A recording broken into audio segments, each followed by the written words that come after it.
Assalamualaikum warahmatullahi wabarakatuh. Selamat pagi semuanya. Waalaikumsalam warahmatullahi wabarakatuh. Selamat pagi, Pak. Waalaikumsalam warahmatullahi wabarakatuh. Ya, hari ini kita melakukan kuliah pengganti untuk jadwal yang memang harusnya ada di hari ini ya. Dan kita masuki materi untuk pertemuan ke-6, yaitu materi percabangan yang kedua. Sebelum materi ini saya mulai, kemarin sudah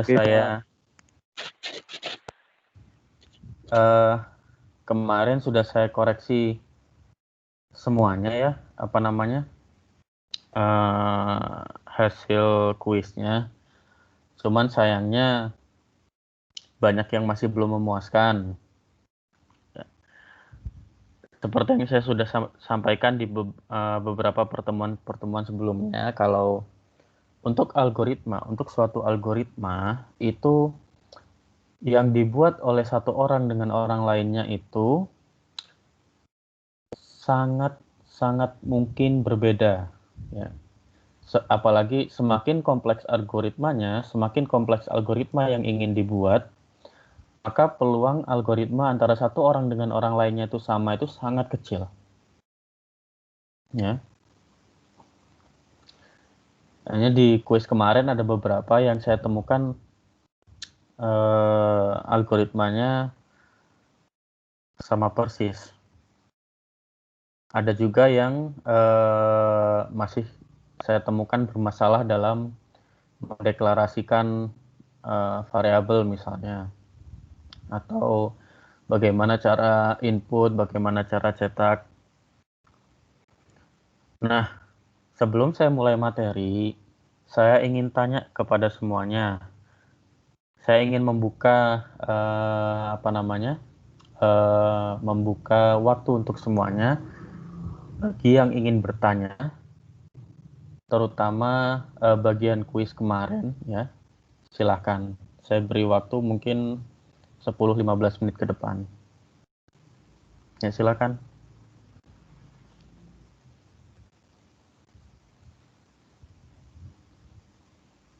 Kalau tidak, mungkin saya yang bertanya deh. Kira-kira permasalahan utama selain code blocks-nya tidak jalan, ya, permasalahan utama untuk terutama kuis kemarin itu apa? Kalau saya Pak, Ya, silakan, Fauzi. anunya Pak, yang soalnya itu kata-katanya itu Pak, menentukan rumusnya itu Pak. Oke. Bingung di situ Pak. Untuk kuis yang kemarin, pemahaman Fauzi seperti apa? Kalau pemahaman saya itu kan tulisannya itu setelah tiket kan pertama tuh tiket pertama nggak diskon. Nah, terus tiket kedua, tiket ketiga, tiket keempat, dan seterusnya diskon. Nah, itu saya bingungnya di situ Pak. Yang tiket 2, tiket ketiga. Apakah itu tiket kedua tambah tiket ketiga baru didiskon atau baru didiskon, atau tiket 2 didiskon, terus tiket 3 didiskon juga, terus tiket 4 didiskon juga itu Pak. Satu-satu. Ya, kalau gitu ini Ini soal kuis kemarin ya. Benar ya kuis soalnya? Iya Pak. Oke. Coba dari soal ini, kira-kira apa yang harus dipahami pertama kali? Perintahnya, iya tidak? Iya. Perintahnya apa? Buatlah program untuk menghitung total pembayaran berdasarkan jumlah tiket yang dibeli. Oke.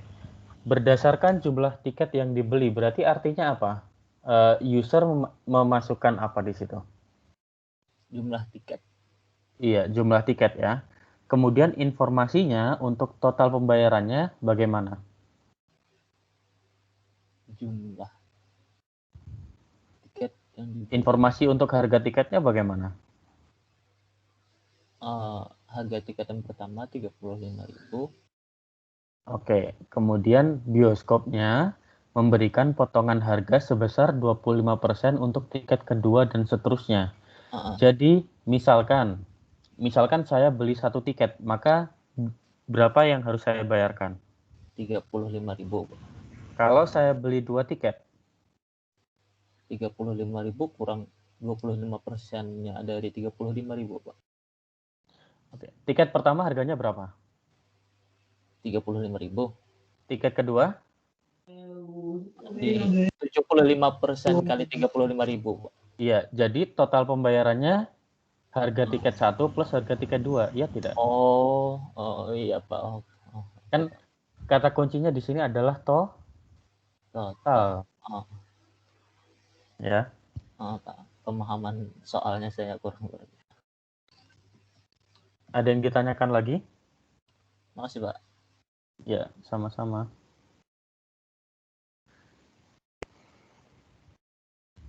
Pak, kan saya cek Ya, tangkap Ihsan silahkan. kepada saya, katanya Pak, cara diskon saya itu salah Pak. Saya nggak tahu yang benar pengerjaan diskon tuh kayak mana Pak. Yang Bapak bilang kepada saya pengerjaan diskon insan masih salah gitu Pak. Ya, Ihsan sebentar.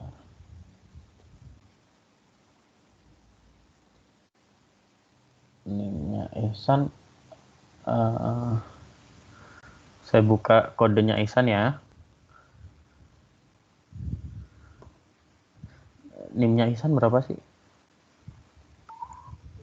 Akhirnya 43 Pak. 0043. Oh, berarti yang upload di ini ya? Yang upload di Microsoft Teams ya? Iya Pak. Oke.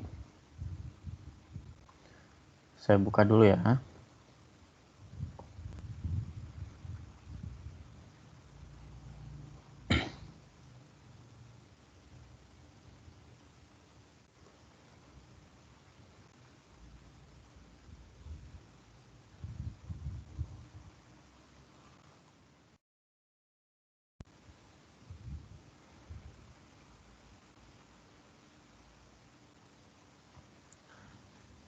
Sudah kelihatan?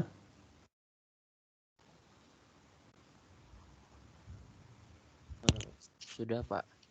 Sudah, Pak. Oke, Ihsan. Saya yakin nilai dari Ihsan sudah cukup bagus kan kemarin yang saya kasih? Iya Pak. Iya. Coba di sini kira-kira ya salahnya di mana?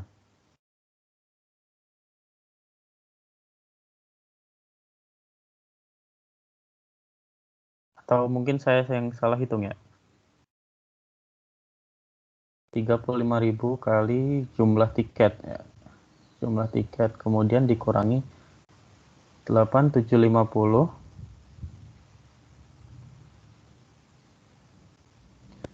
8.750 itu 25%-nya harga tiket ya? Iya Pak, potongan harga yang didapatkan Pak. Oh ya, berarti mungkin jawaban Ihsan seharusnya sudah benar ya. Oke, terima kasih. Maaf, ini saya salah hitung berarti kemarin. Terima kasih Pak. Kenapa kamu tidak langsung protes ke saya? Saya ngecek dulu Pak, mungkin kesalahan saya juga Pak. Iya, iya. Kalau gitu, yang nilai yang di e-learning saya ganti ya.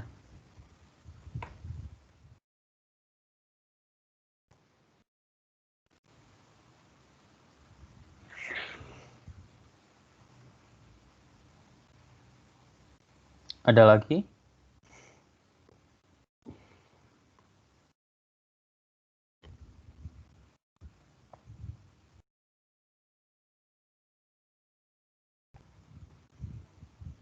Ihsan.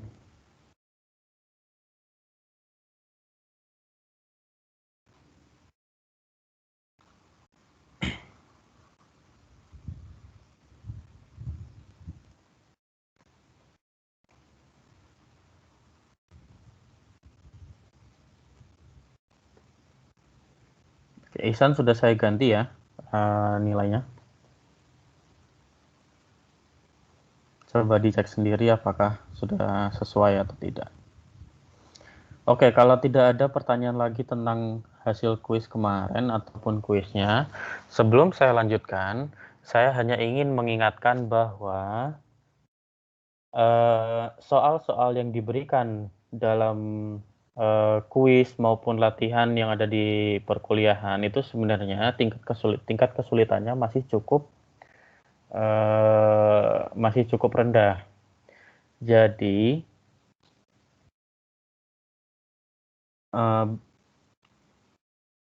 pikirkanlah bahwa anggap saja kuis ini juga termasuk sebagai latihan kalian untuk persiapan menghadapi permasalahan-permasalahan yang lebih kompleks. Ya.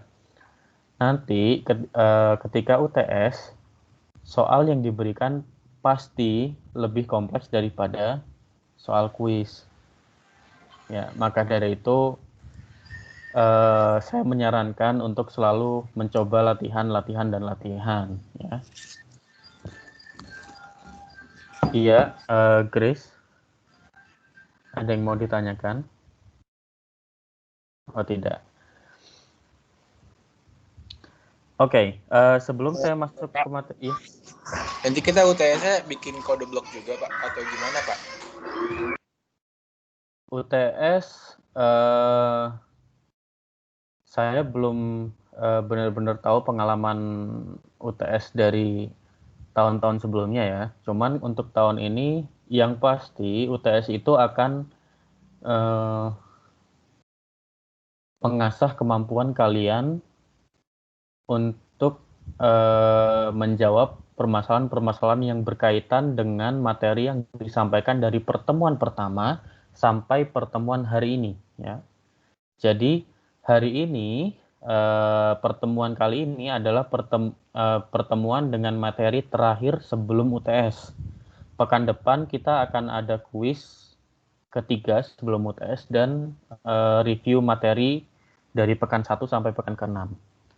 Nah, UTS itu nanti akan mencakup semua materi dari pekan 1 sampai pekan 6. Otomatis akan ada soal untuk membuat program. Yang pasti kalian harus bisa tracing ya. Bagaimana tracing menggunakan tracing table seperti yang kita gunakan di kuis pertama. Kemudian membuat program. Membuat program ini karena kita materinya sampai pertemuan ke-6 adalah sampai tentang percabangan if else, maka soal dari UTS itu tidak akan lebih dari materi pertemuan ke-6. Jadi mentok hanya untuk if else saja. Pak, mau nanya, Pak. Iya, Arfa silakan. Tanda ingatnya, Pak, soalnya itu kan dengan program itu kan kita bisa melakukan berbagai macam variasi, Pak. Kan yang sampai dipelajari saat ini kan if else. Kalau Iya. ada yang lebih mudah tapi belum dipelajari, Pak, semisal pakai switch gimana, Pak? Switch kita akan pelajari hari ini, jadi switch juga bisa digunakan nanti di UTS. Oh ya, Pak. Ya, intinya sampai materi hari ini ya, gitu. Minimal akan ada tentang tracing, kemudian membuat program. Membuat programnya hampir bisa dipastikan akan memuat problem yang mencakup permasalahan-permasalahan percabangan. Itu saja sih. Begitu ya.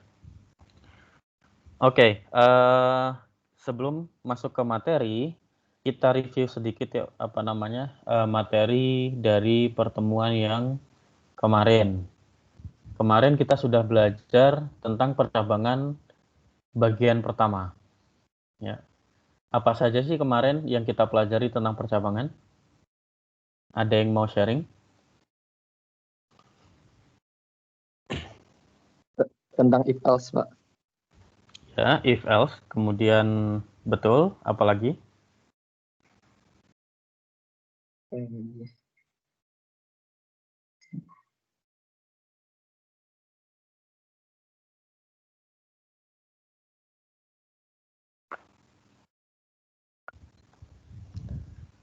Percabangan. Kalau dalam flowchart, percabangan disimbolkan dengan apa?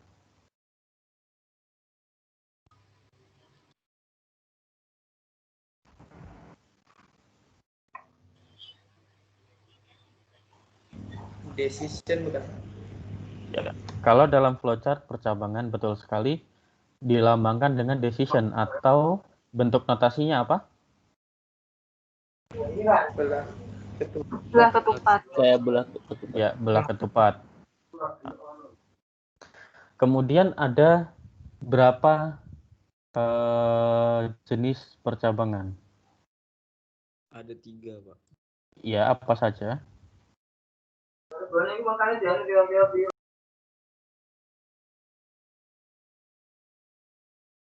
Ada, ya. Tadi yang menjawab ada 3 apa saja? Urutan, selection, sama repetition, Pak.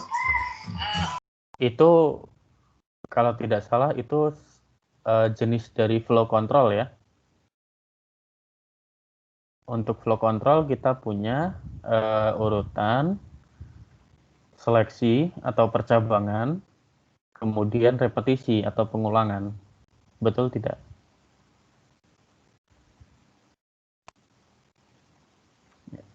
Untuk percabangan sendiri, coba dilihat materi dari minggu kemarin ya, hari Rabu yang lalu.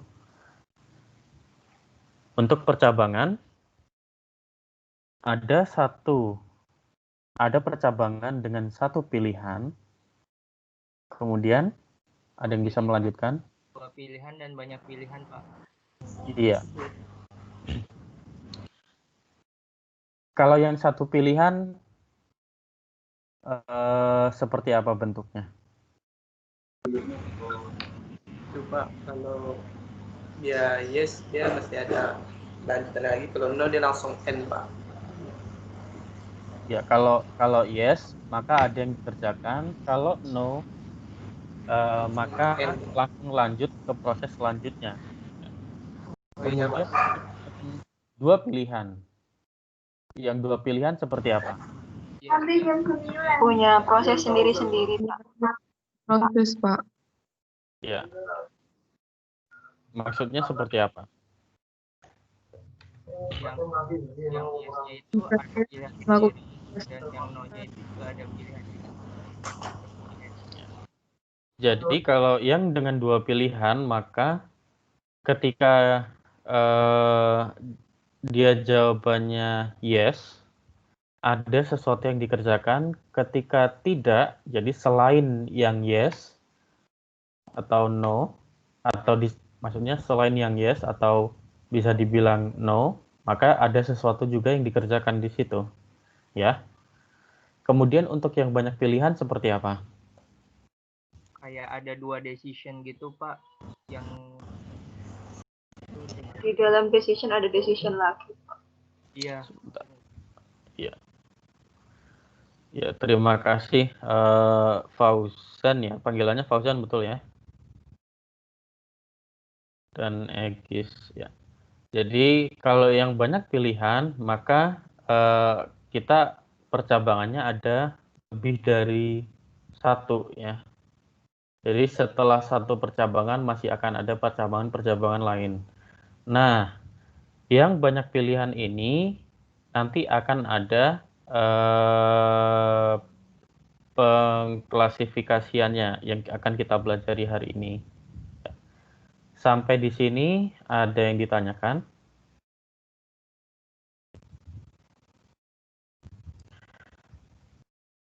Kalau tidak ada, saya mau share materi pekan ini. Sudah bisa dilihat semuanya?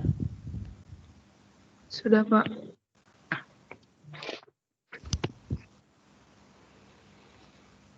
Ya, kita sekarang ada di, ini seharusnya pertemuan ke-6, maaf ya. Sebentar. Ini pertemuan ke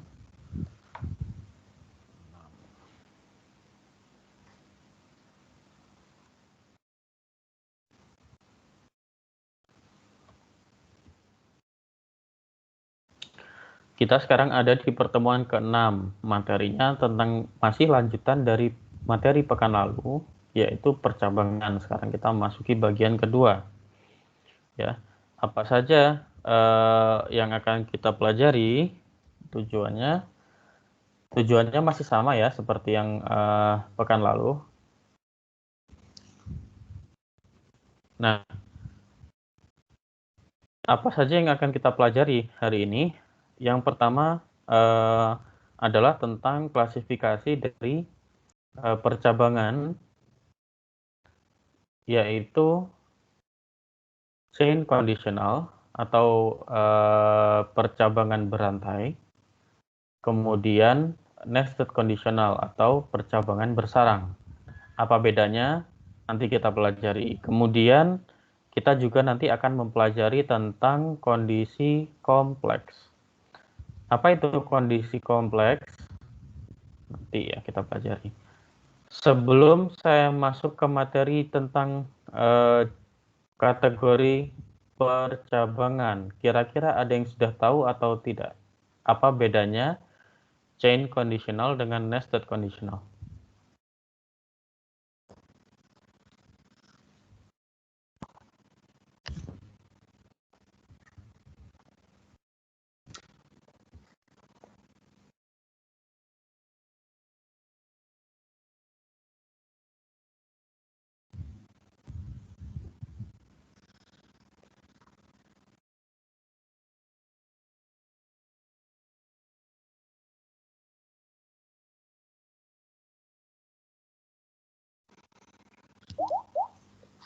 Oke, kalau tidak ada yang tahu, ya silakan, Devi. Kalau misalnya dia percabangan bersarang itu Pak yang di dalam if itu juga dia terdapat kondisi lain gitu. Iya, betul sekali. Terima kasih, Devi. Ada yang lain? Tadi itu berarti yang bersarang berarti yang nested conditional ya? Iya Pak. Oke, ada yang tahu tidak bagaimana, apa bedanya nested conditional dengan chain conditional?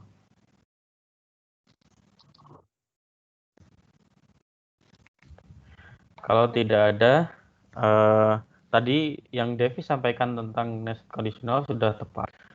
Cuman nanti apa bedanya kita lihat di sini ya. Kemarin kita mempelajari tentang percabangan ada satu pilihan, dua pilihan, dan banyak pilihan. Ya, yang satu pilihan seperti yang paling kiri, ya.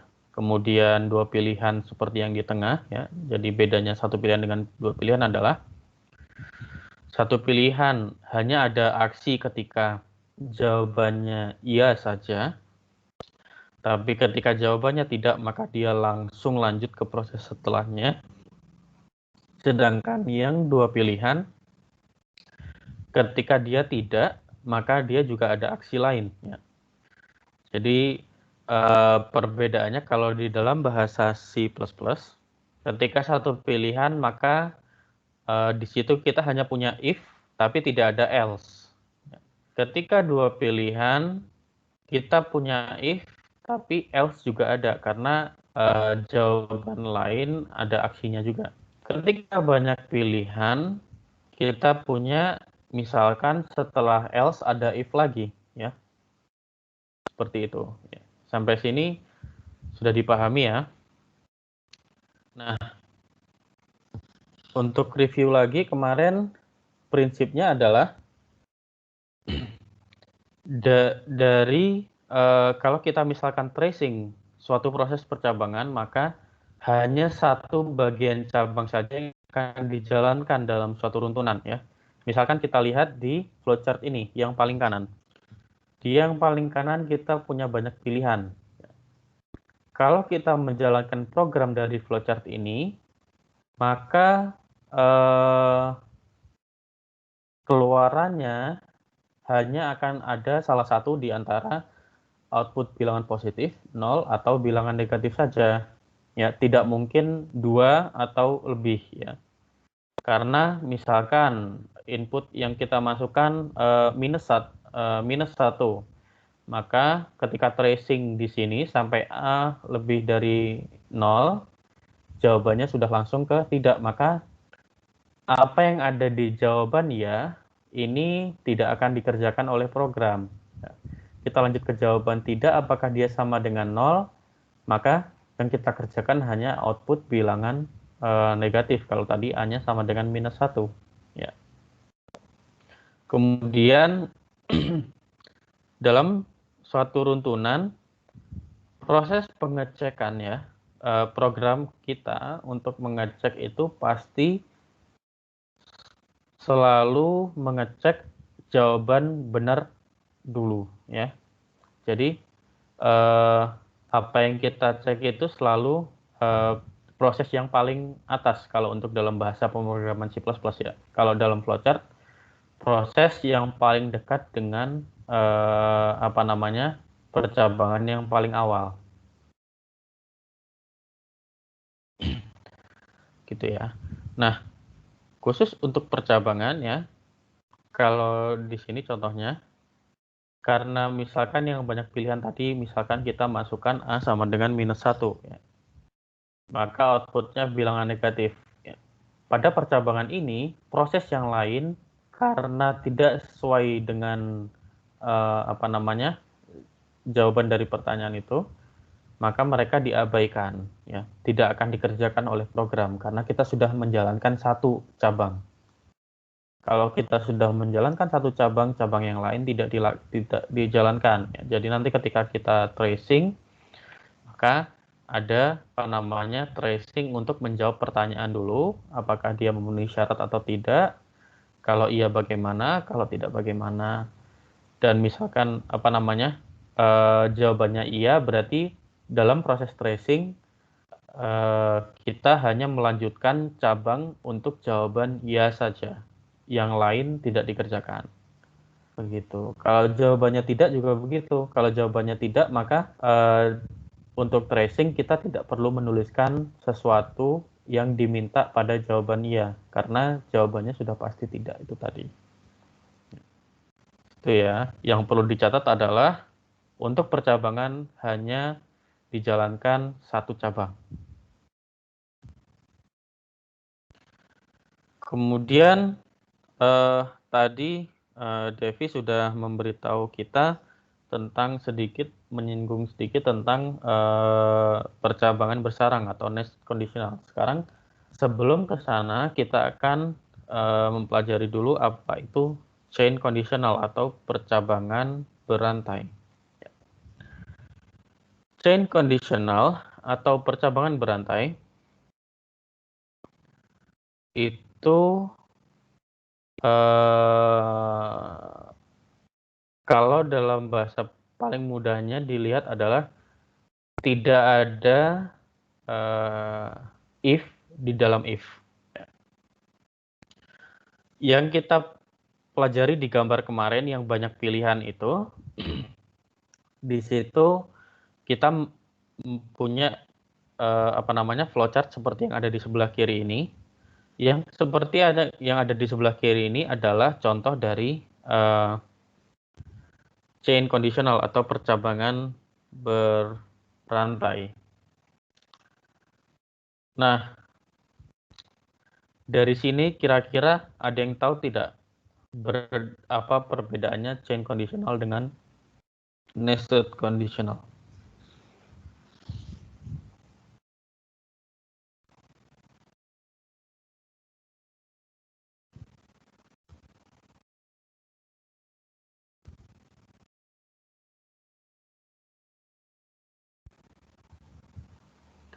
Oke. Pekan lalu kita mempelajari bahwa bila kita punya suatu percabangan, kita menuliskan kodenya dalam bahasa pemrograman C++, maka proses yang dilakukan dalam percabangan tersebut itu harus dituliskan sejajar atau menjorok. Menjorok. Harus dituliskan, bukan harus ya, sebaiknya dituliskan agak menjorok ke dalam. Betul tidak? Betul, Pak. Betul, Pak. Ya. Nah, eh, apapun yang menjorok ke dalam ini berarti menandakan proses yang dilakukan ketika syarat dari percabangan tersebut terpenuhi. Ya. Nah, maksud saya dengan terpenuhi adalah ketika misalkan kita punya iya, apa, kemudian else. Else itu kan berarti sama saja dengan kita mempertanyakan lagi apakah dia jawabannya tidak. Ketika jawabannya tidak, maka kita melakukan apa. Nah, proses yang di dalam ini, ya, untuk chain conditional, proses yang di dalam ini kita tidak memiliki percabangan lagi.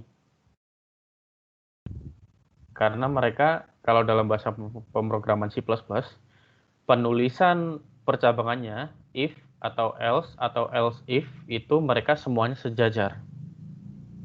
Ya. Nah, paling mudah melihat apakah suatu proses percabangan itu percabangan berantai atau tidak. Percabangan berantai dilakukan, percabangan berantai itu yang pertama tidak ada if dalam if, yang kedua dia masih ada syarat lain jika kondisi sebelumnya salah. Ya. Jadi seperti kira-kira seperti yang flowchart yang di sebelah kiri. Nah, flowchart yang di sebelah kiri kalau misalkan dituliskan ke dalam bahasa pemrograman C++, kira-kira seperti apa?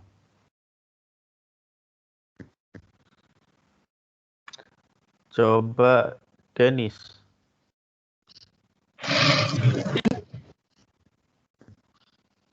Ya, Dennis, kira-kira flowchart yang di sebelah kiri kalau kita tuliskan dalam bahasa pemrograman C++ seperti apa?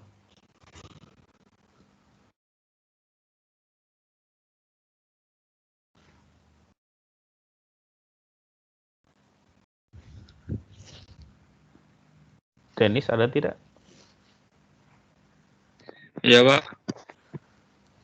Ya, kira-kira untuk yang flowchart yang di sebelah kiri ini, kalau kita tuliskan dalam bahasa pemrograman C++, kira-kira dia bentuknya akan seperti apa? Hanya percabangannya saja cukup.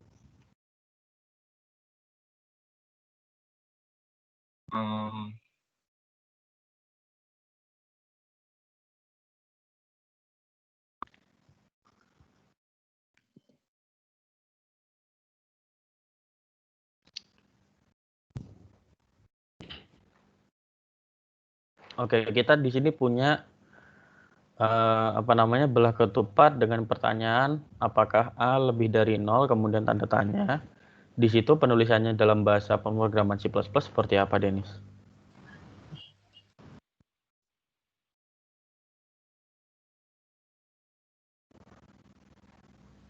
Kan A lebih besar daripada 0. Terus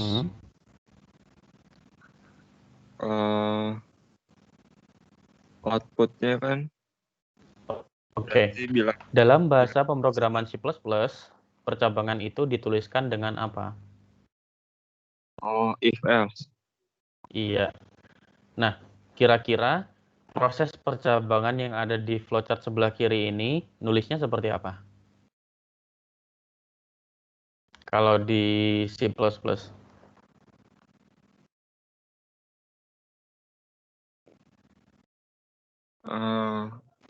A lebih besar 0.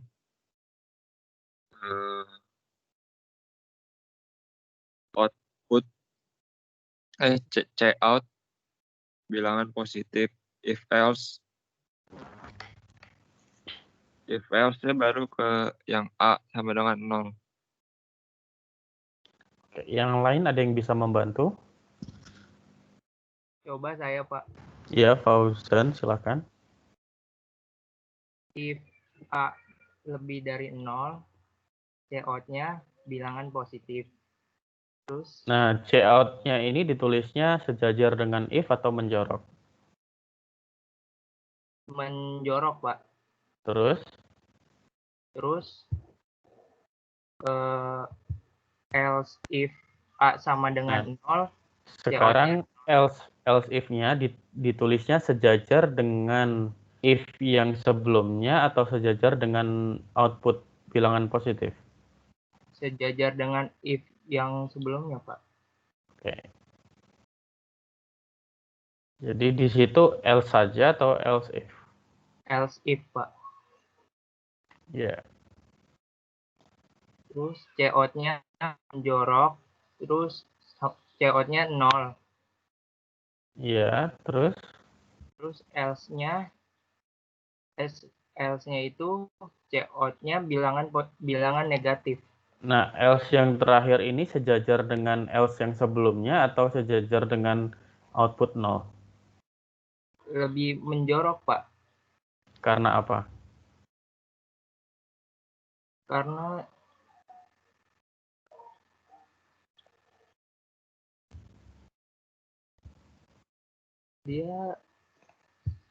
dia masih merupakan bagian dari if sebelumnya atau tidak? enggak, Pak.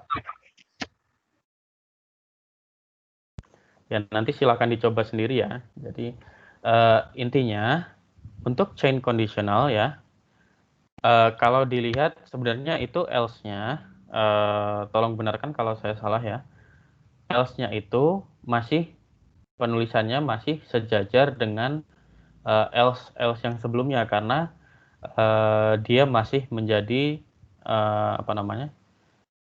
bagian percabangan yang utama itu.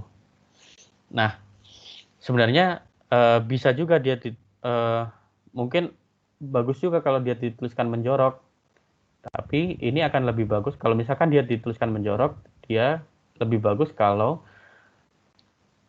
contohnya ketika kita punya A, sebentar.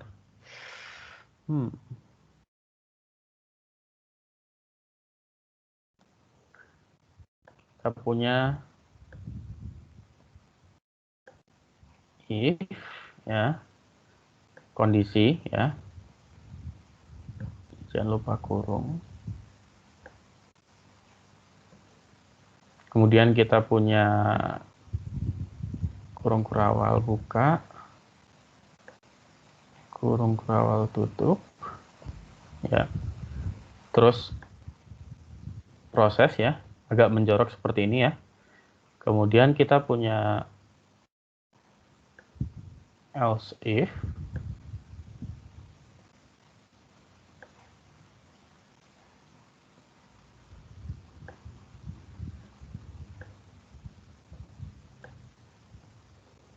sama seperti sebelumnya, kurung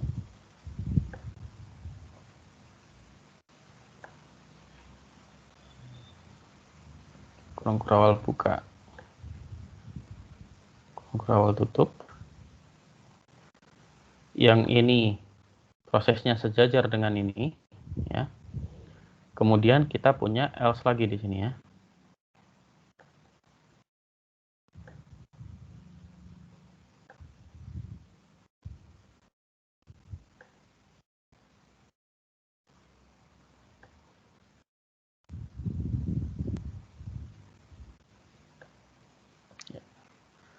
Kita punya ini sejajar ya.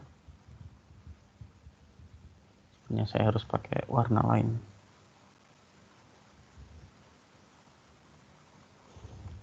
Kemudian prosesnya sejajar di sini. Ya. Kira-kira penampakan chain conditional dalam bahasa pemrograman C++ seperti ini ya.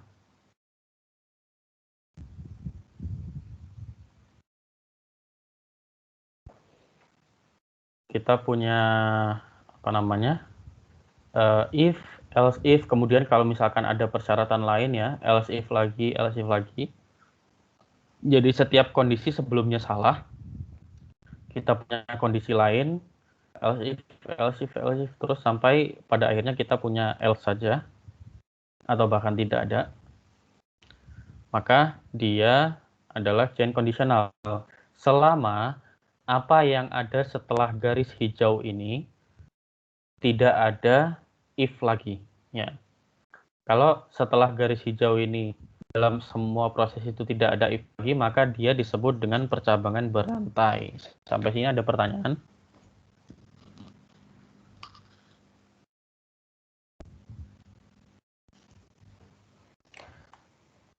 Oke, kalau tidak ada, contoh dari percabangan berantai seperti ini ya. Ini sebenarnya yang saya tulis ini bisa dikerjakan. Kemudian bisa juga seperti yang tadi Fauzan sampaikan ya. Else-nya juga ditulis menjorok, itu juga bisa ya. Jadi pada intinya untuk chain conditional itu hanya boleh ada satu else untuk percabangan terakhir saja ya. Untuk lainnya boleh ada sebanyak apapun else if ya. Jadi else if ini maksudnya kalau dalam flowchart ini ketika jawabannya tidak, maka kita akan punya percabangan lain. Ini tidak ada percabangan lain lagi, tidak ada percabangan lain lagi. Itu else if ya. Nah, kalau kondisinya tidak ada yang terpenuhi, maksudnya untuk jawaban tidak yang paling akhir seperti di sini untuk output bilangan negatif, ini kita punya satu else saja yang terakhir. Ya, kalau semua kondisi sebelumnya tidak terpenuhi, maka yang kita kerjakan else yang paling terakhir.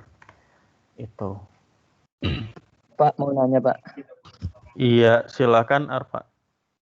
Kalau-nya si out-nya sejajar aja gimana Pak? Si out-nya sejajar sebenarnya tidak masalah. Ya. Iya, nggak apa-apa ya Pak.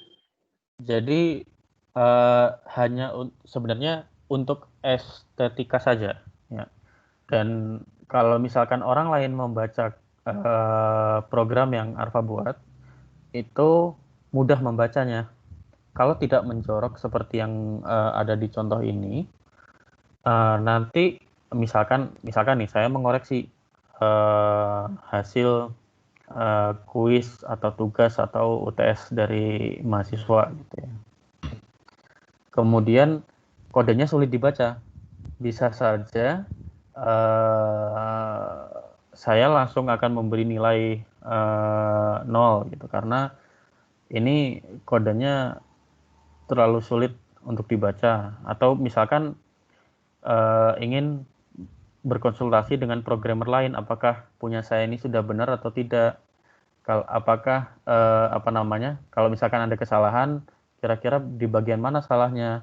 Kalau programmer lain melihat kode yang berantakan, maka dia juga akan mungkin akan malas juga ya untuk membacanya karena sulit untuk dipahami begitu.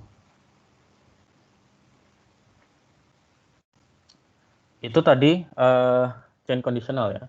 Nah, untuk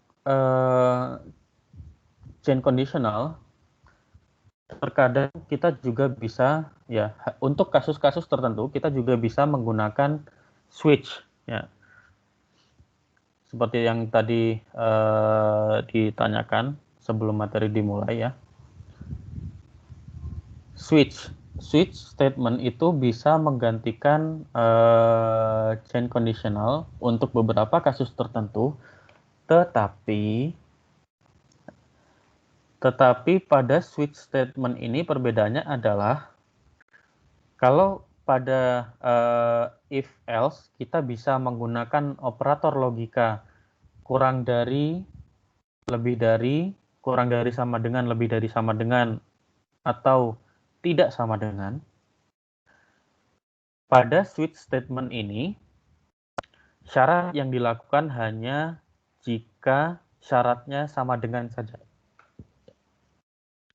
Jadi misalkan kita punya switch di sini ya, kita misalkan switch A gitu. Kemudian value yang di sini, karena yang kita punya sama dengan 0 saja ya. Switch A, value 1 misalkan 0, maka kita bisa lakukan proses untuk nilainya A sama dengan 0. Bagaimana untuk yang lainnya? Kira-kira gimana? Kalau misalkan kita punya ini, kita punya algoritma yang sama seperti algoritma di sebelah kiri. Ya. Kira-kira kalau kita mau menuliskan untuk switch dengan inputnya, di situ input A-nya integer, kalau kita mengizinkan inputnya mulai dari minus 10 sampai 150, gitu misalkan, maka ada berapa banyak value yang harus kita tulis di situ.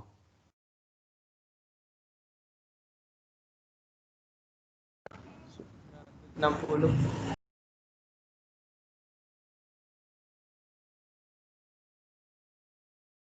Kalau misalkan saya mengizinkan nilai A dari minus 10 sampai 150, maka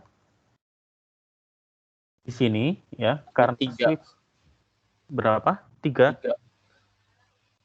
Oke, saya terima dulu ya. Untuk switch ya, saya ingatkan lagi. Untuk switch, dia operasinya hanya sama dengan saja. Ya.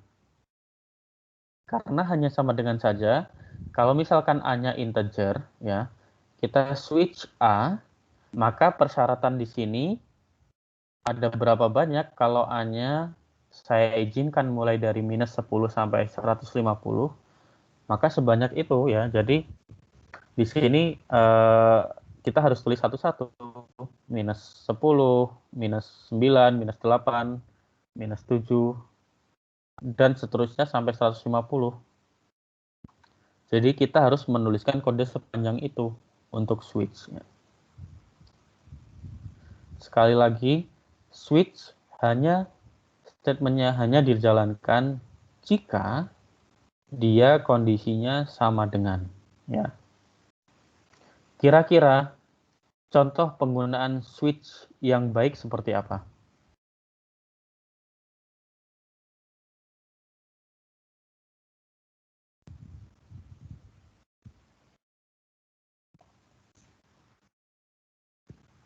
Kira-kira contoh penggunaan switch yang baik seperti apa? Dalam switch ada if lagi boleh, Pak? Boleh saja.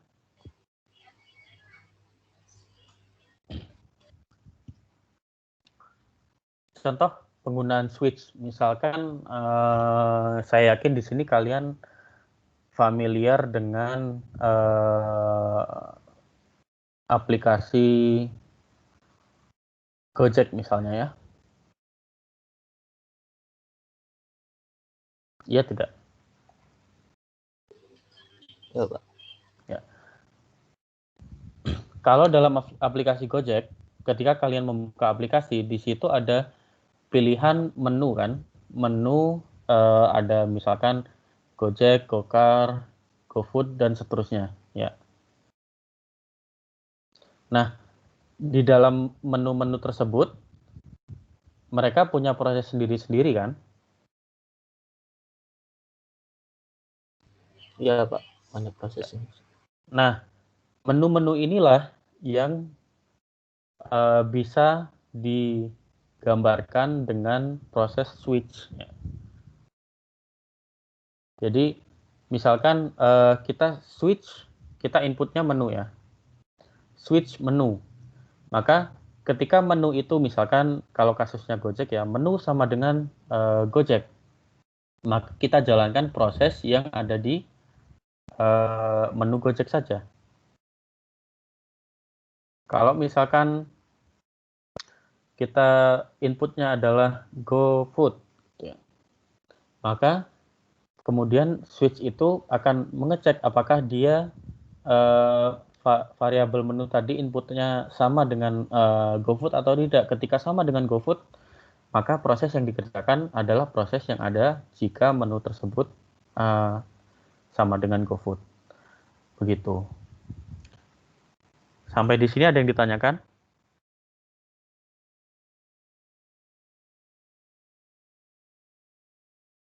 Nah, contoh. Pak mau nanya, Pak. Ya, silakan. Kalaunya simpulan awal dari pilihan switch itu ada 2 gimana, Pak? Bisa diulangi pertanyaannya? Kalaunya sekumpulan nilai dari switch itu ada 2, kayak contohnya kayak misalnya kan kalau kita input 1 katanya kan. Lalu 1 itu Iya. apa? Ternyata 1 itu ada entah kayak tadi Gojek dan Grab ya. Lalu kayak Iya. gimana? Error gitu, Pak. Oh, kalau misalkan ada 2 ya tinggal buat saja switch-nya. Apa misalkan inputnya 1 atau 2, begitu saja. Oh gitu. Ya, atau di sini ada di paling bawah ada default ya. Default itu adalah ketika kondisi-kondisi yang sebelumnya tidak dipenuhi. Maka kita akan menjalankan proses yang default itu pada suatu proses switch. Nah, tipe data apa saja yang diizinkan pada sebuah proses switch? Tipe data yang diizinkan adalah tipe data integer dan karakter saja. Ya. Jadi untuk contoh di kode yang sebelah kiri ini kita bisa pakai switch misalkan, walaupun kodenya akan jadi sangat panjang ya. Dia diizinkan karena input yang digunakan untuk persyaratan pada percabangan itu adalah integer. Untuk switch bisa juga kita menggunakan karakter. Untuk selain integer dan karakter, bagaimana? Untuk saat ini belum bisa. Nah, cara penulisan dalam bahasa pemrograman C++ bagaimana? Ketika kita punya switch, kemudian value-nya apa gitu ya, kita menuliskannya dengan case ya. Jadi setiap proses ini ya, setiap kumpulan dari nilai persyaratan ini sama dengan itu kita sebut dengan case atau kejadian ya. Jadi kejadiannya jika variabelnya sama dengan value 1, maka case value 1 kemudian titik 2 apa saja prosesnya di situ. Gitu ya. Nah,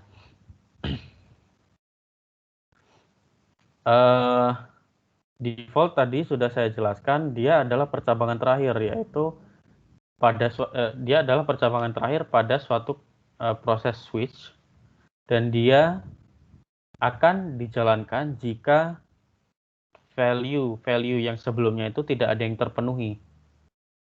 Ya.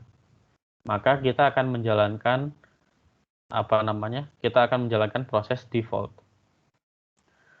Nah, yang perlu dicatat pada suatu jika Anda menggunakan switch adalah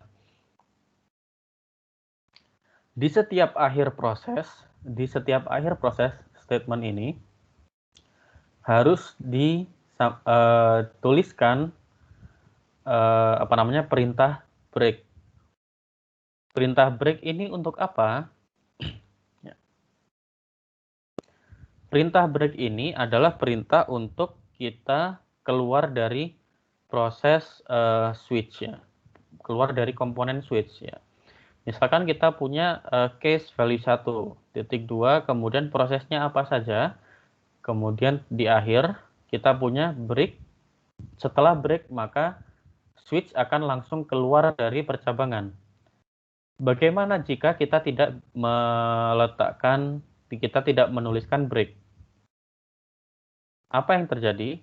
Kalau kita tidak menuliskan break, maka komponen switch dalam bahasa pemrograman C++, kalau kita tidak menuliskan break, maka dia akan urutannya akan menganggap semua syarat, misalkan switch itu kita memenuhi di value 2 gitu ya, nilainya sama dengan value 2. Maka semua syarat setelah value 2, selama tidak ada break, dia dianggap benar.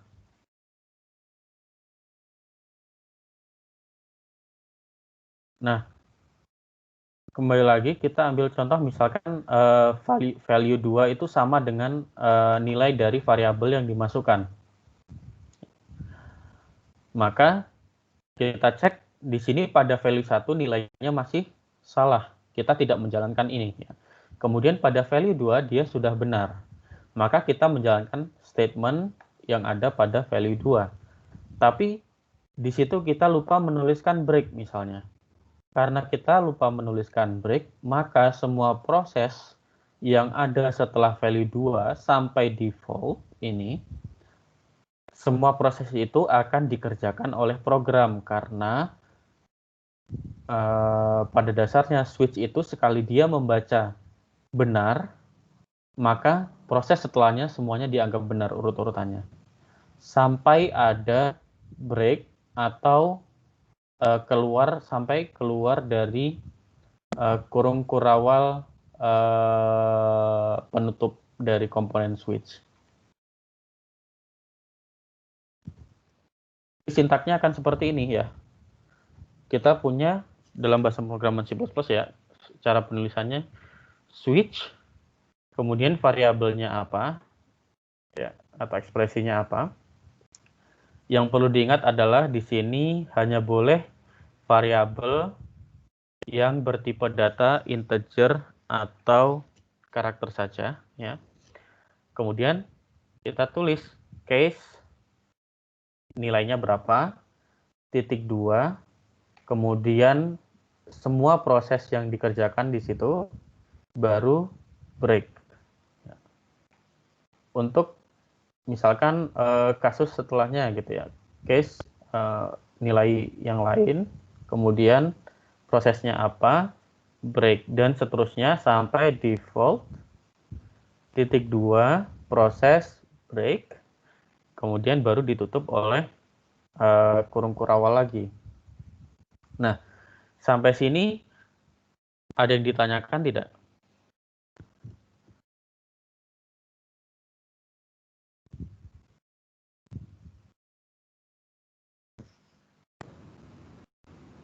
Ya, Arwin. Arwin atau Fauzan dulu? Arwin dulu ya. Pak, nulis breaknya itu di setiap value ya Pak, enggak terakhir aja atau di default aja Pak? Iya, untuk switch, break itu harus dituliskan pada setiap case saja. Nanti setelah ini akan kita pelajari kalau misalkan break itu tidak dituliskan, hasilnya akan seperti apa. Ya, ya Fauzan? Tadi sama apa pertanyaannya? Kayak Oke. Arwin. Ya. Nah, sekarang saya bertanya, kira-kira pada suatu proses switch, default ini wajib dituliskan atau tidak? Wajib, Pak. Wajib, Pak. Wajib. Wajib mengapa? Kira-kira? Ada yang punya pandangan kira-kira mengapa wajib? Itu kayak else-nya di if ya. Else yang paling terakhir ya? Iya. Kalau gitu sekarang saya kembali lagi. Pada proses percabangan, ada proses percabangan yang hanya satu pilihan tidak? Iya, Pak. Ada, Pak. Pada proses percabangan dengan satu pilihan, apakah kita harus menuliskan else dalam pemrograman C++?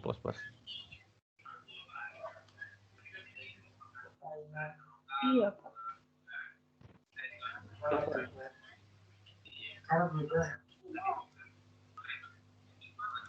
Dalam suatu proses percabangan, kita tidak wajib menuliskan else ya.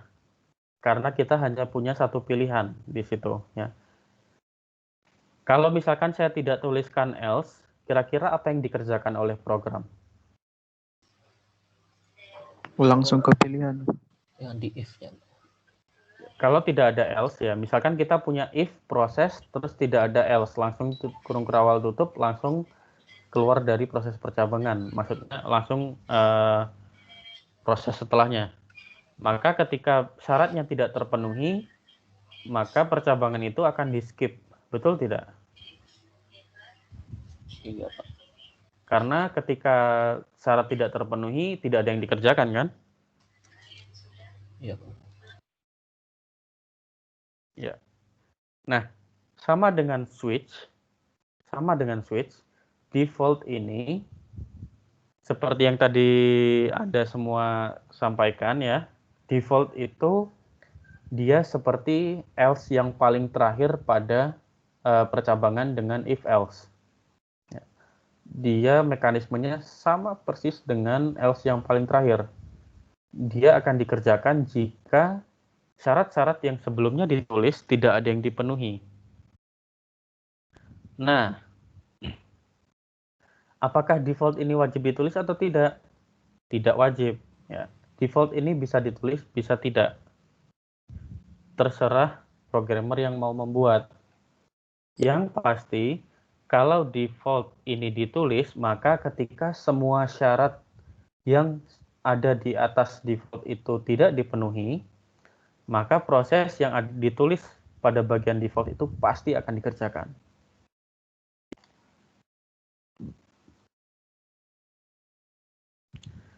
Nah, kalau default ini tidak ditulis, kemudian kita punya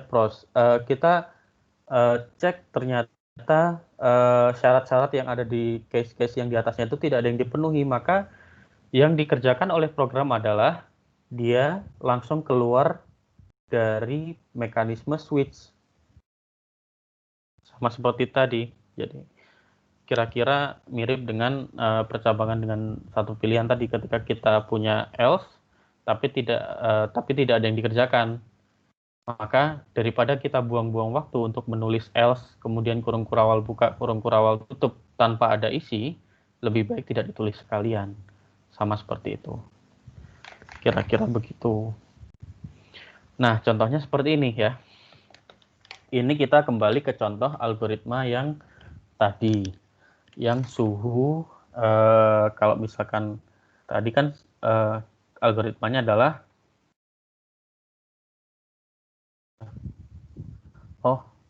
itu ada di latihan yang minggu kemarin ya. Di latihan yang minggu kemarin kita punya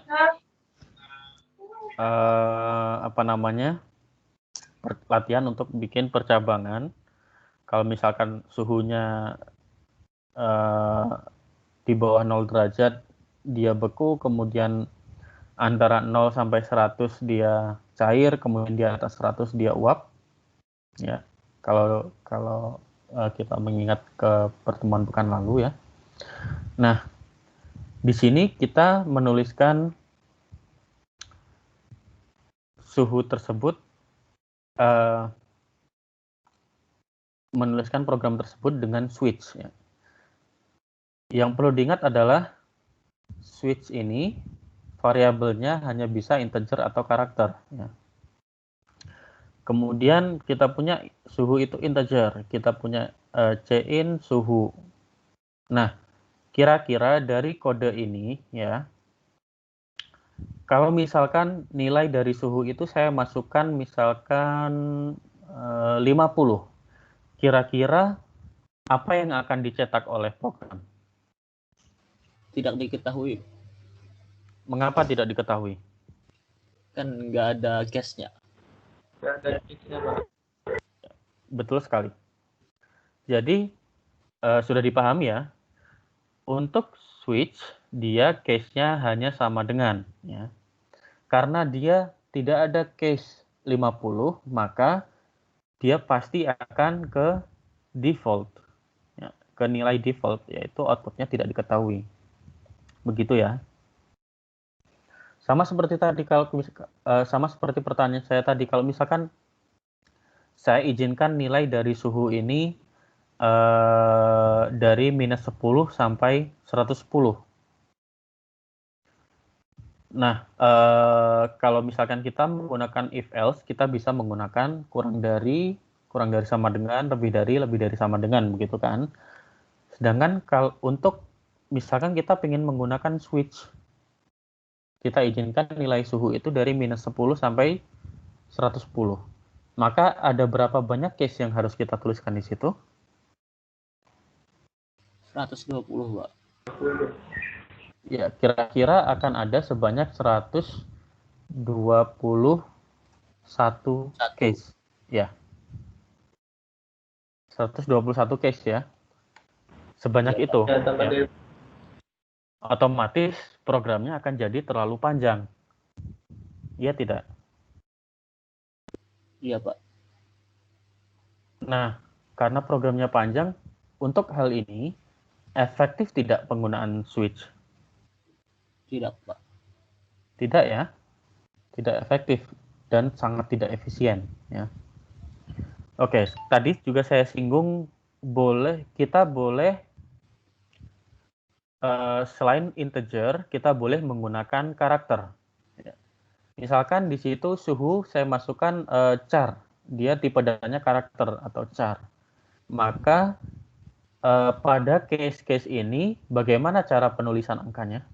Kalau misalkan saya ingin ubah mereka menjadi karakter. Case A, case B. Misalkan angka tetap dengan angka 1, 0 dan 100 tapi dibacanya karakter bagaimana?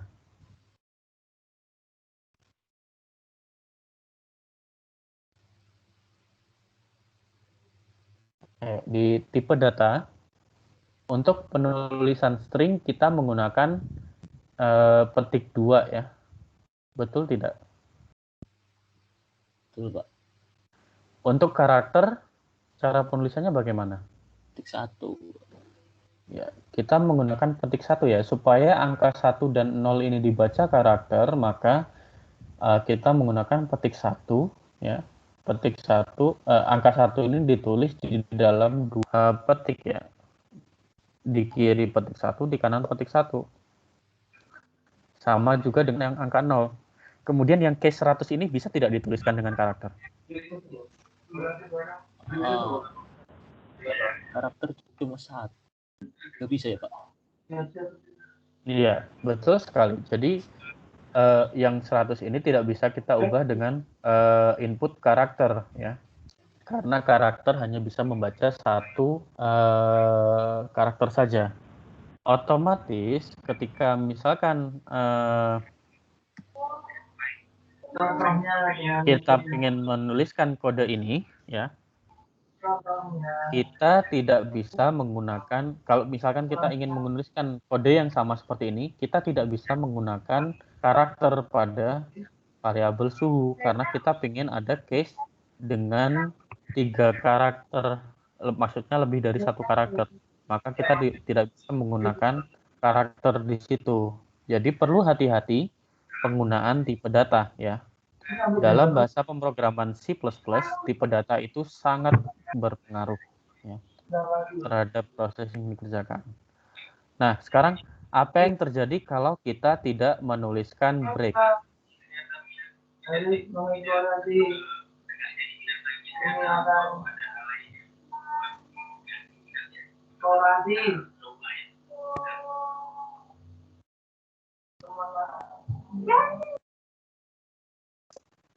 Apa yang terjadi kalau kita tidak menuliskan break pada setiap akhir suatu case? Maka seperti yang saya sampaikan tadi, case-case yang setelahnya akan dijalankan. Misalkan di program ini kita masukkan nilai dari suhunya 0. Ya. Maka pada case 1 dia tidak terpenuhi. Kemudian case 2 terpenuhi, maka program akan mencetak beku. Tapi karena tidak ada break, maka proses setelahnya semuanya dianggap benar. Maka program juga akan mencetak uap dan tidak diketahui seperti screenshot yang ada di sebelah kanan. Ya. Nah, kalau misalkan saya masukkan nilai dari suhunya 50, kira-kira apa yang akan dicetak lagi? Kalau break-nya tidak ada ini? Skip. Nggak ada, Pak. Iya. Di skip. Tadi ada yang menjawab yang dicetak adalah tidak diketahui. Betul. Jadi kita kalau misalkan 50 nilainya ya, suhunya 50, maka yang pertama tidak dipenuhi, case 0 tidak dipenuhi, case 100 tidak dipenuhi, otomatis kita akan menjalankan prosesnya. Baru dia keluar. Kalau misalkan nilai suhunya saya masukkan 1, maka apa yang akan dilakukan oleh program? Cair beku uap tidak diketahui. Cair beku diketahui. Ya. Betul sekali ya. Semuanya dicetak. Karena apa? Karena dari proses case sama dengan 1, dia sudah dipenuhi, maka semuanya dianggap benar sampai ke bawah. Maka dari itu sangat penting untuk menuliskan perintah break di setiap akhir case. Ya. Perintah break itu sekali lagi fungsinya adalah untuk meminta program langsung keluar dari bagian switch. Ya. Atau dalam hal ini karena kurung kurawalnya hanya ada sampai kurung kurawal tutup saja, dia akan langsung ke kurung kurawal tutup yang paling dekat. Begitu ya. Nah, karena karakteristik dari switch ini, kita ada nggak ya?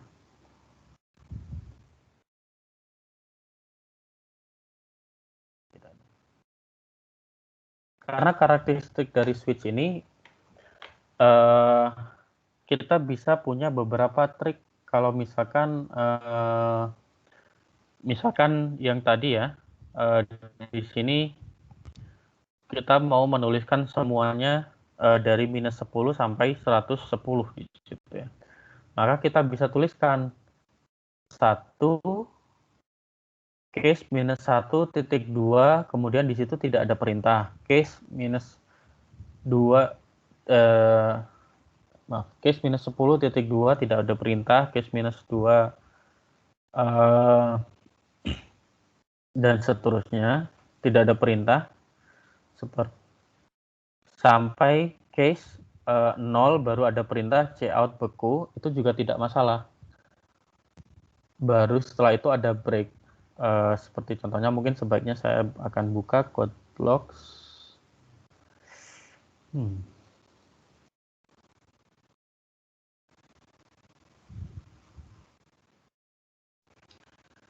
Akan saya contohkan langsung ya.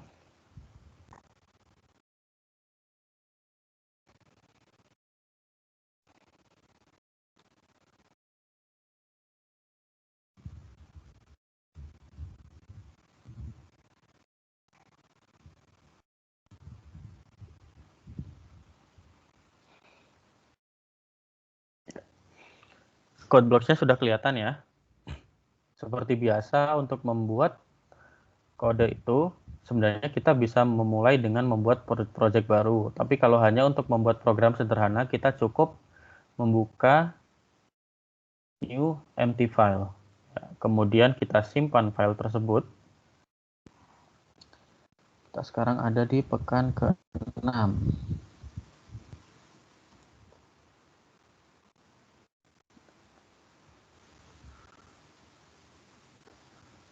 Kita simpan misalkan coba CPP ya. Karena kita akan membuat program C++, maka dia harus formatnya .cpp.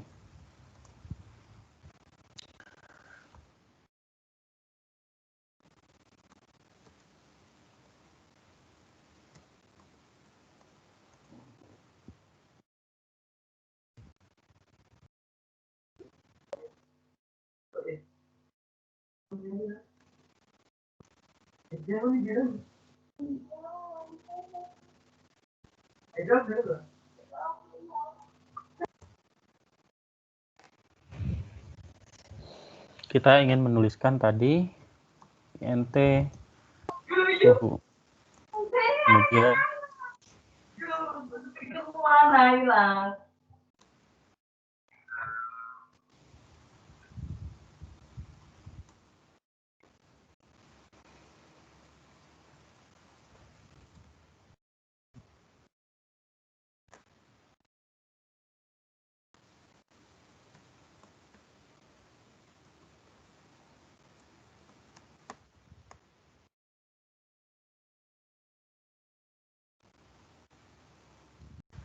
tadi ya kita misalkan ingin buat dia misalkan misalkan minus, tidak usah jauh-jauh ya, minus 1, tidak ada.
Oke, misalkan programnya seperti ini dulu ya.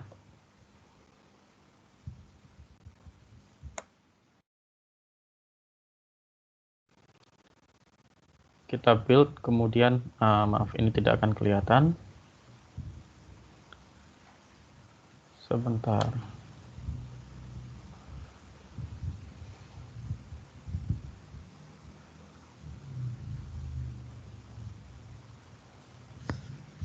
Oke, misalkan saya sudah buat kode ini ya. Kemudian saya ingin jalankan kodenya, ya, akan muncul seperti ini ya. Misalkan saya inputkan nilainya minus 1, maka dia, karena di situ minus 1 tidak ada proses dan tidak ada break, maka dia akan membaca semua proses setelahnya sebagai nilai yang dipenuhi. Ya. Kemudian proses-proses setelahnya semuanya dibaca sampai dia ada proses cout, baru di situ break, kita keluar dari switch. Ya. Kemudian misalkan lagi saya input nilainya 1, maka sama seperti tadi, ketika sudah melakukan pengecekan, nilai 1 ini dia benar, tapi tidak ada proses ya. Pada tahap ini tidak ada yang dikerjakan, tapi karena semua proses setelahnya akan dianggap benar, maka semua proses setelahnya itu akan dikerjakan sampai muncul perintah break. Ya. Maka di situ program akan mencetak cair dalam hal ini ya. Jadi sama seperti if else itu ya, kita bisa melakukan trik seperti ini. Tetapi proses ini proses yang terlalu panjang ya. Kalau ini program yang di atas itu kita bisa tuliskan dengan menggunakan if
Ya, proses switch sama Pak, aja. saya mau nanya. Iya, silakan. Itu dana 2 kali kenapa ya, Pak? Ini saya menyisipkan sedikit apa yang akan disampaikan setelah ini. Ya. Oh ya Kak, iya Pak. Coba dilihat proses switch yang di atas itu. Di atas itu ada berapa line? Ada cukup banyak baris ya. Sedangkan di bawah ini kita cukup menuliskan dengan kalau ikut standarnya ini harusnya begini. Kita cukup menuliskan dengan 4 baris. Dan dua proses yang ini sama ya. Misalkan saya akan comment yang atas ya. Edit comment. Jadi proses ini tidak dijalankan ya. Kalau misalkan saya jalankan programnya, expected.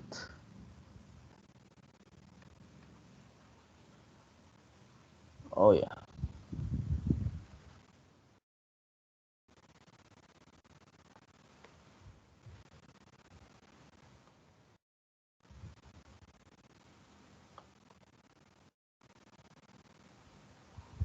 Kalau kita misalkan jalankan program ini, sama hasilnya. Misalkan -1.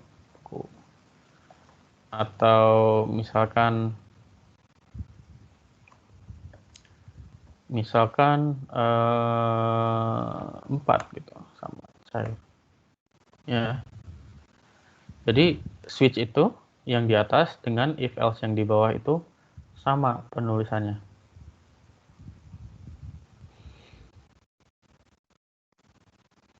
Nah, selain dari kode yang saya tulis sampai sini ada yang ditanyakan tidak?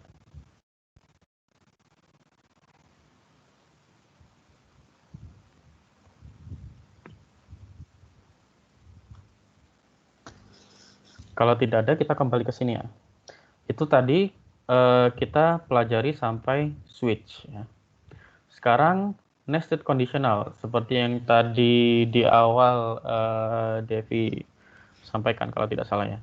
Nested conditional itu adalah percabangan bersarang.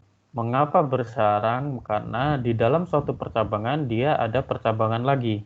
Contohnya seperti ini ya. Seperti yang di sebelah kiri. Nah, kita punya if, kemudian ada if lagi di dalamnya. Nah, else if, ya, else if itu kalau misalkan if-nya kita tulis masih satu baris dengan else, ya, tidak ada kurung awal setelah else, dia masih masuk di kategori yang tadi ya, berantai.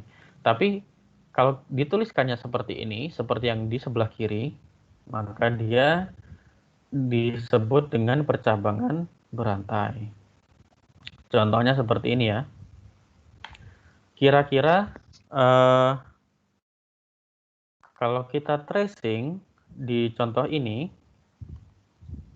kita masukkan nilainya 18. Ya. Kalau ternyata umur lebih dari ini harusnya lebih dari sama dengan ya. Kalau umur lebih dari sama dengan 18, kemudian dia mencetak orang ini 18 tahun atau lebih. Kemudian setelah itu dia ada percabangan lagi di dalam if ini tadi, masih di bagian dalam if ini ya. If lagi dia ngecek apakah gendernya laki-laki atau perempuan gitu. Nah, setelah itu else di situ tidak ada percabangan, tidak masalah ya. Cuman yang saya ingin katakan adalah di dalam percabangan ini kita punya percabangan lain, maka percabangan seperti ini disebut dengan percabangan bersarang.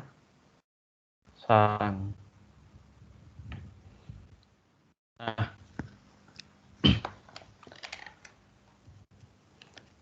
sampai sini ada yang ditanyakan?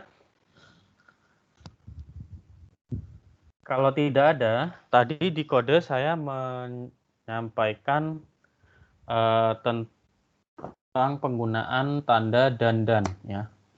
Tanda itu apa? Kalau diingat-ingat, ya, di pertemuan-pertemuan sebelumnya kita sudah mempelajari operator logika. Kalau tidak salah, pertemuan kedua atau ketiga, gitu ya. Di situ kita mempelajari, saya akan share dari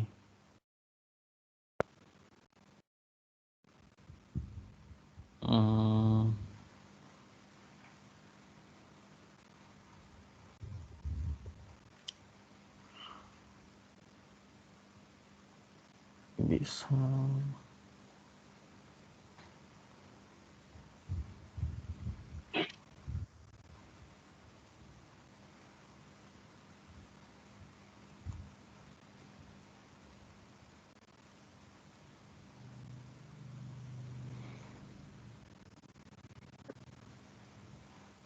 Share.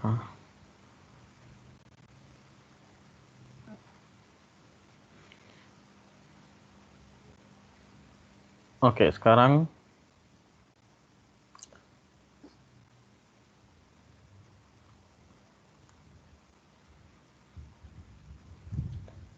kelihatan tidak?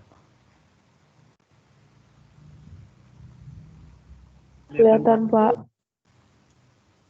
Yang saya share ya. Nah,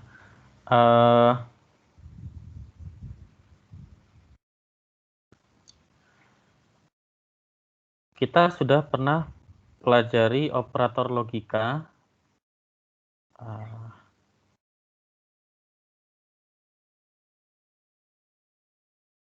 Ada ini,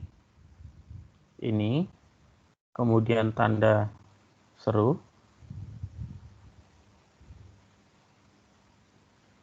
kemudian ada sama dengan, lebih dari, kurang dari, lebih dari sama dengan, kurang dari sama dengan, dan tidak sama dengan, ya. Ini kan ekspresi perbandingan yang bawah ya. Nah, yang di atas ini dia adalah operator logika. Nah, kalau kalian ingat, kalau tidak salah di pelajaran matematika SMA ada tanda dan atau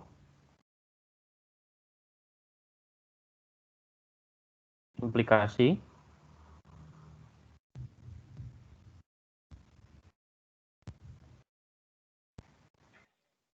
Kemudian ada negasi. Ya tidak?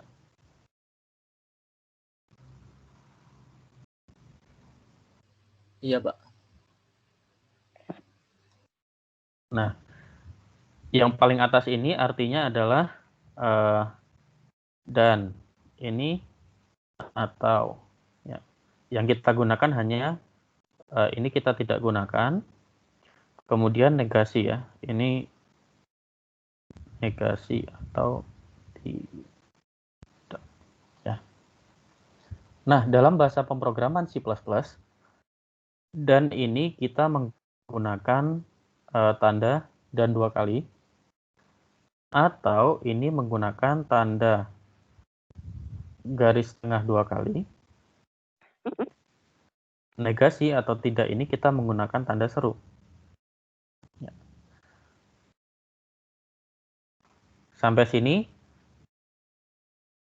kalau misalkan saya buat ada 2 pernyataan, misalkan ada pernyataan A dan B.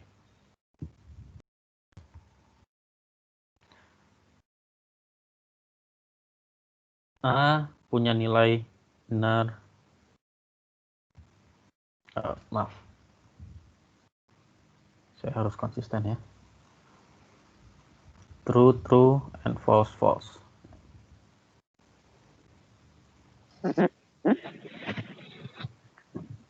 Masih ingat tabel kebenaran seperti ini tidak? Sedikit, Pak. Masih, Pak. Sekarang, misalkan saya ingin tulis tidak A, maka nilai kebenarannya apa saja? False, false, true, true. Begini ya. Nah, sekarang kalau misalkan saya ingin tulis di sini nilai kebenaran dari A dan ini saya pakai bahasa pemrograman C++ ya, supaya sekalian familiar.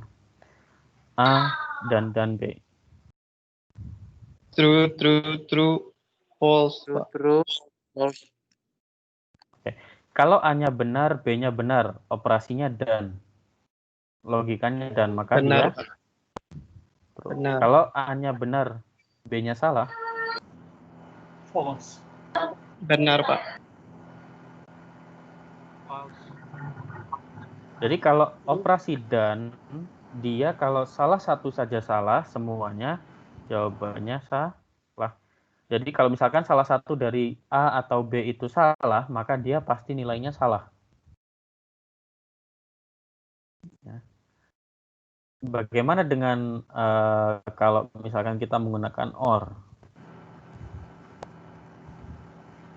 True, true, true, false. True, true, true, false.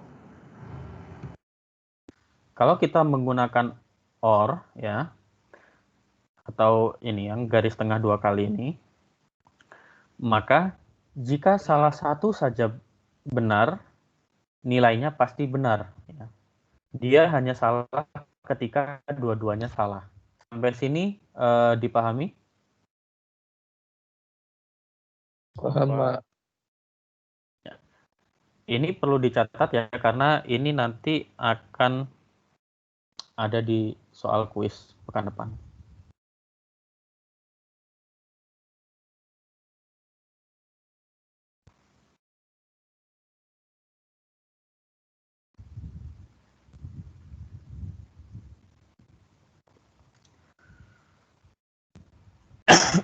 Pak, mau tanya Pak, Iya, silakan. kalau yang tugas perbaikan itu dikumpulinnya harus PDF Pak, nggak CPP aja. PDF saja sesuai dengan yang saya minta di situ ya. Ada screenshot dari programnya juga. Jadi screenshotnya itu source code-nya sama compile-nya Pak. Iya. Kan Pak, di bawah kalau situ compile-nya masih belum bisa, Pak. Kalau compile-nya masih belum bisa ya dicoba dulu, kan masih ada waktu sampai bisa. Iya, Pak. Ya. Saya kasih kalian kebebasan untuk bertanya kepada saya di luar jam kuliah. Jadi kalau misalkan ada permasalahan apa-apa silakan bertanya. Jangan malu untuk bertanya. Kalau misalkan kalian tidak bertanya, saya tidak tahu masalahnya apa ya. Baik, Pak. Baik, Pak. Saya kembali ke sini ya. Kita masih punya waktu, karena tadi kita terlambat 10 menit, saya masih ada waktu 5 menit lagi. Bagian terakhir dari materi ini, sebenarnya tadi sudah saya singgung sedikit ya. Kita sudah belajar tadi tentang nilai tabel kebenaran dari operasi logika dan atau dan tidak ya. Jadi operator logika ini kita menggunakan kondisi kompleks ini, kita akan menggunakan operator logika dan atau untuk menggabungkan lebih dari satu kondisi pada syarat percabangan, seperti yang saya contohkan dari kode yang saya tulis tadi. Ya, contohnya seperti ini. Nah, ada yang bisa bantu saya nggak kira-kira untuk kode ini keluarannya apa? Ada yang bisa bantu saya tracing?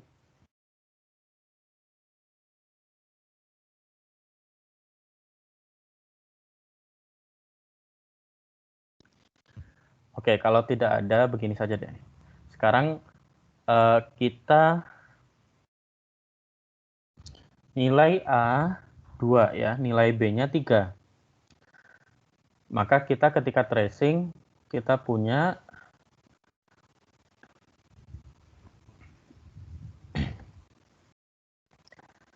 nilai A. Ya, selalu menggunakan tabel ya. Hanya 2 B-nya 3. Nah, ketika sekarang kita mau tracing apakah dia memenuhi syarat atau tidak. Nah, yang perlu dicatat adalah setiap proses yang ada di dalam tanda kurung itu selalu dikerjakan terlebih dahulu pada suatu runtunan, ya. Maka kita punya apakah A sama dengan 3, kita punya di sini nilainya adalah false, ya. Kemudian kurung setelahnya adalah B, apakah B sama dengan 3, di sini nilainya adalah true. Nah, baru setelah itu kita kerjakan apa yang ada di luar kurung itu. Kemudian di sini ada perintah tanda seru, ya. Berarti artinya tidak false kan? Tidak false berarti nilainya apa? True. True. Kemudian kita punya tanda dan tidak true berarti nilainya False. false. Berarti kalau gitu true dan false nilainya apa? False, Pak. False. Kalau gitu syarat ini dipenuhi tidak? Tidak. Kalau tidak dipenuhi, maka dia ada yang dicetak tidak? Ada yang dilakukan tidak? Tidak, Pak. Tidak, ya. Tidak ada yang dilakukan berarti di situ dia langsung keluar ke proses yang selanjutnya yaitu return 0. Ya, karena syaratnya tidak dipenuhi, ya. Proses tracingnya seperti ini. Kita punya apakah A sama dengan 3, nilainya false. Tidak false, maka true, ya kan? Kemudian B sama dengan 3, nilainya true. Tidak true, false. Kemudian kita cek apakah true dan false itu. Nilainya apa? Nilainya adalah false. Baru kita lakukan prosesnya. Apa dia ngeceknya seperti itu. Ya. Sama seperti ini bisa digunakan untuk latihan, ya. Latihan untuk tracing sendiri. Nah, untuk penulisannya, ya, seperti pada proses matematika, tanda kurung itu digunakan untuk mengatur urutan eksekusi, ya. Kalau misalkan kita punya ada penjumlahan atau pengurangan, kemudian kita juga dalam baris yang sama kita punya perkalian atau pembagian, yang mana dikerjakan duluan? Perkalian. Ya. Bisa tidak proses penjumlahan atau pengurangannya dikerjakan duluan? Tidak bisa, Pak. Bisa pakai tanda kurung tapi. Ya, bisa tapi menggunakan tanda kurung, betul sekali, ya. Jadi sama seperti pada matematika, dalam bahasa pemrograman C++ kita bisa mengatur yang mana proses yang harus dilakukan duluan dengan cara meletakkan tanda kurung. Gitu, ya. Nah, karena kita menggunakan struktur yang agak lebih kompleks, ya, kita menggunakan ada operator logika AND dan OR, logical statement-nya jadi lebih kompleks, sehingga untuk kita tahu apakah kode kita sudah benar atau belum, algoritma kita sudah benar atau belum, kita perlu tracing, ya. Kembali lagi kita perlu tracing. Jadi diingat-ingat lagi untuk latihan tracing, ya. Nah, di slide ini kita ada 2 latihan soal. Yang pertama, program yang untuk menuliskan nama-nama bulan dari nomor bulan. Misalkan kita inputnya bulan 1 sampai bulan 12. Di situ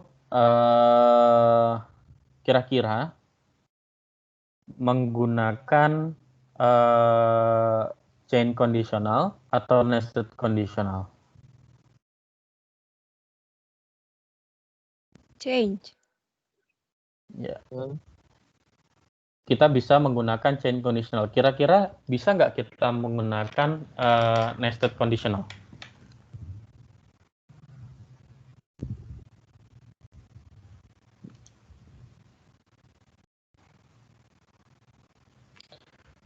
dalam hal ini tidak ya, karena tidak ada syarat tambahan ya di dalamnya.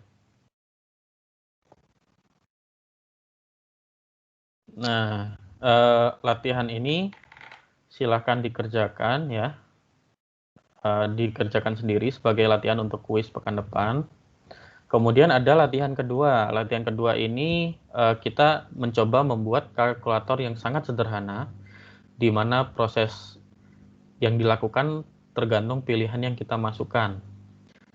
Nah, kira-kira untuk latihan soal yang kedua ini akan menggunakan chain atau nested conditional.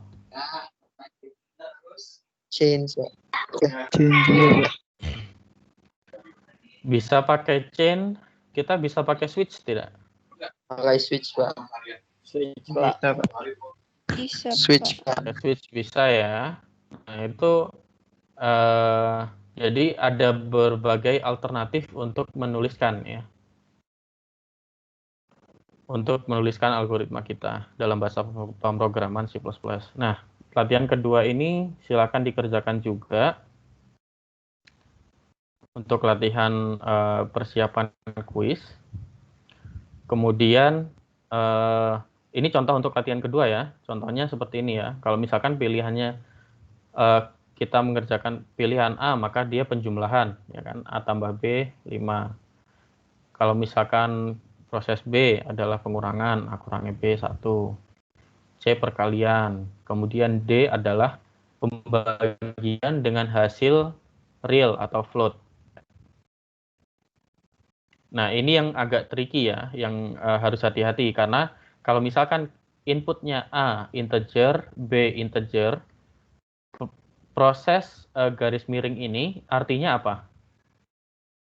Kalau A-nya integer, B-nya integer. Tahu.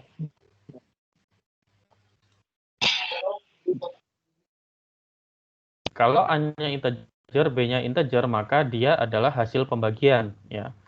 Jadi kalau A-nya integer, B-nya integer, dia pasti akan hasilnya adalah seperti pilihan E. Ya. Jadi hasilnya adalah 1. Sedangkan yang kita inginkan adalah hasil real, atau itu kalau 3 bagi 2 berarti 1,5. Bagaimana caranya supaya nilainya jadi float? Maka kita harus kalikan dengan sesuatu yang bernilai bertipe data float sebelumnya. Jadi bisa jadi misalkan kita menuliskannya adalah 1,0 kali 3 baru bagi 2. Nanti hasilnya baru keluarannya adalah 1,5 karena sebelumnya kita sudah kalikan dengan float. Begitu. Kemudian untuk A mod B ini adalah sisa pembagian. Modulo sekali lagi menggunakan tanda persen ya. Nah, silakan dikerjakan latihan 1 dan latihan 2 ini. Sebelum saya akhiri, untuk latihan 1 dan latihan 2, Anda ingin ini dijadikan tugas atau tidak? Kalau dijadikan tugas berarti ada komponen nilai. Dan harus diserahkan sebelum kuis. Kayaknya jadi latihan aja deh, Pak. Latihan saja. Oke, kalau gitu silakan gunakan latihan 1 dan latihan 2 ini untuk persiapan kuis pekan depan ya, karena kuisnya adalah tentang percabangan. Ya. Jadi hari Rabu depan kita akan kuis terlebih dahulu, baru kemudian kita akan mereview materi dari bab 1 sampai bab 6. Tolong latihan yang benar, karena kalau misalkan mungkin kuis ketiga pekan depan adalah terakhir kalinya saya akan memberikan tugas perbaikan kalau banyak yang masih kurang memenuhi syarat. Ya. Untuk setelahnya saya mungkin tidak akan memberikan tugas perbaikan lagi karena yang karena sudah menjadi kewajiban mahasiswa juga untuk latihan sendiri. Gitu ya. Sebelum saya akhiri, ada yang ditanyakan tidak?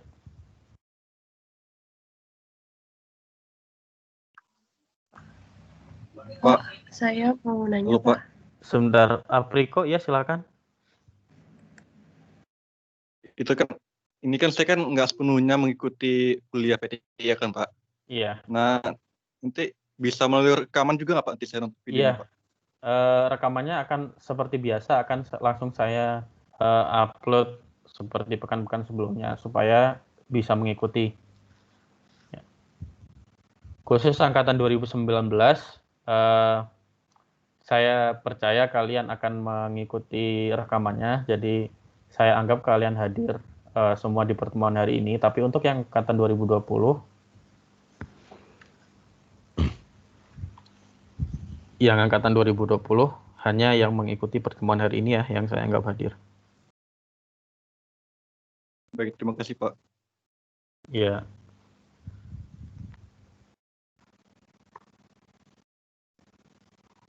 Ada lagi yang ditanyakan sebelum saya akhiri? Tidak Nggak ada, Pak. Pak, Ya. saya mau nanya, Pak. Pertanyaannya panjang tidak?